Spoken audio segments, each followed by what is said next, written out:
As duas notícias que me chamaram a atenção e que me fizeram fazer esse discurso, esse editorial que é bastante duro.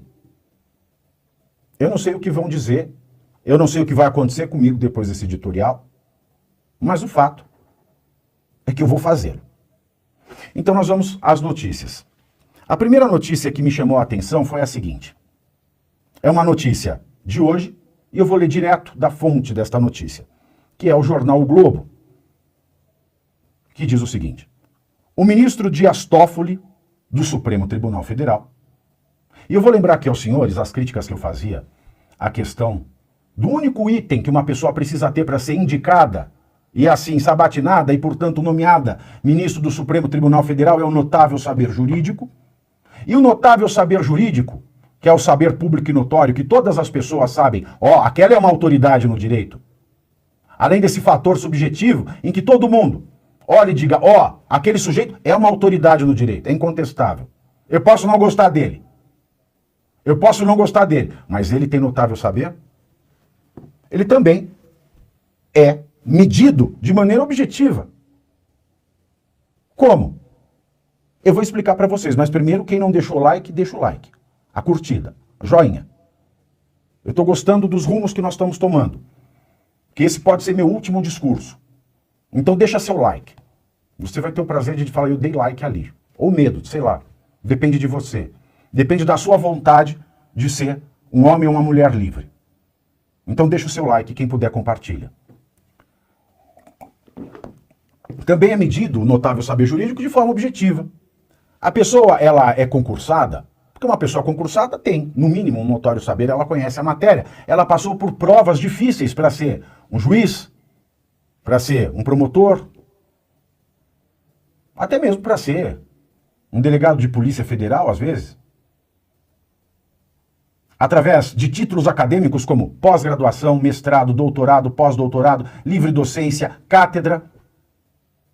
E também por publicações relevantes ao estudo do direito. Publicações que são feitas em revistas especializadas, publicação de livros. E o Toffoli, quando ele foi indicado, ele não cumpria nenhum dos requisitos, nem dos subjetivos. Ninguém olhava Dias Toffoli e dizia, ele tem notável saber, ele é uma autoridade, todos reconhecem. Não.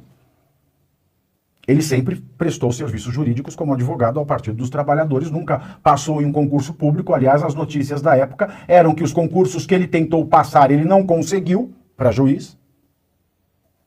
E também não tinha à época relevância em títulos acadêmicos nem em publicações de relevância e contribuição para o estudo do direito. Então, esse ministro que foi indicado por Lula, que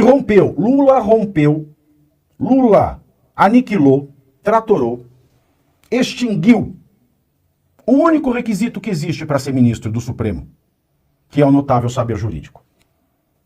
E um grande e primeiro exemplo é o Dias Toffoli. E o ministro Dias Toffoli, hoje, quase 20 anos depois, quase 20 anos, 18 anos depois da sua indicação por Lula, ele tomou a seguinte decisão, que muito revolta o povo brasileiro. O ministro Dias Toffoli, do STF, determinou nesta quarta-feira a anulação de todas as provas obtidas no acordo de leniência da Odebrecht. O que é acordo de leniência? É a delação premiada da empresa. A pessoa física, o ser humano, faz delação premiada. A pessoa jurídica, a empresa, faz acordo de leniência. Ela reconhece um crime, aponta outros crimes, faz um acordo para devolver o dinheiro e tem a sua pena, a sua penalidade melhorada e paga aí uma multa. Então, esse acordo de leniência da Odebrecht, que foi homologado na Justiça em 2017, ele acabou sendo anulado, porque foram anuladas todas as provas obtidas nesse acordo de leniência. Bom, esse acordo de leniência atingiu muitos políticos. Muitos políticos.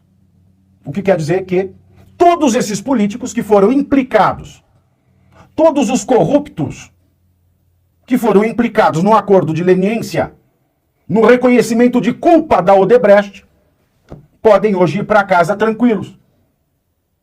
Coisa que eu não posso. Eu, que nunca recebi dinheiro público, coisa que eu que nunca caí numa malha fina, coisa que eu, que sempre declarei tudo que ganhei, sempre fui um profissional liberal, não posso ter a tranquilidade que muitos corruptos agora podem ter, porque todas as provas foram anuladas pelo ministro Dias Toffoli. E continua a matéria. Nos últimos anos, os ministros Ricardo Lewandowski, hoje aposentado, e Toffoli, os dois foram indicados por Lula, cabe dizer. Toffoli herdou o caso de Lewandowski, que se aposentou. Os dois já haviam anulado as provas em diversos processos, incluindo do presidente Luiz Inácio Lula da Silva. Essas decisões, contudo, eram tomadas caso a caso. Agora a determinação vale para todas as ações. Isso não significa, diz o jornal o Globo, que todos os casos que envolvam as provas da Odebrecht estão automaticamente arquivados. Caberá ao juiz de cada processo fazer análise sobre se há outras provas e se elas foram contaminadas. Ou seja, acabou tudo. Em sua decisão, Toffoli também critica a prisão de Lula, ocorrida no âmbito da Operação Lava Jato, dizendo que foi uma armação, fruto de um projeto de poder de determinados agentes públicos em seu objetivo de conquista do Estado. Olha a narrativa do golpe. Em seguida, o ministro afirma que esse episódio foi o verdadeiro ovo da serpente dos ataques à democracia e às instituições que já se prenunciavam em ações e vozes desses agentes contra as instituições e ao próprio Supremo Tribunal Federal. O ministro do STF, Dias Toffoli, ainda determinou que o Procurador-Geral da República, a Procuradoria, no caso, a PGR e outros órgãos, devem identificar os eventuais agentes públicos que atuaram e praticaram os atos relacionados a esse acordo de leniência e adotem as medidas necessárias para apurar responsabilidades, não apenas na seara funcional, como também nas esferas administrativa, civil e criminal. O que quer dizer isso? Quem participou do acordo de leniência de uma empresa que assumiu praticar corrupção, apontou corruptos, que agora sequer vai ter que pagar multa, e os corruptos que se beneficiaram já podem dormir tranquilos, enquanto que promotores, juízes que participaram, por mais críticas que eu sempre tive a Lava Jato, acho que fizeram muita coisa errada, podiam ter acertado muito, mas são essas pessoas que agora vão responder administrativamente, civilmente e criminalmente. É isso que aconteceu no Brasil hoje, senhores. Hoje foi coroado no Brasil o status de inversão de valores.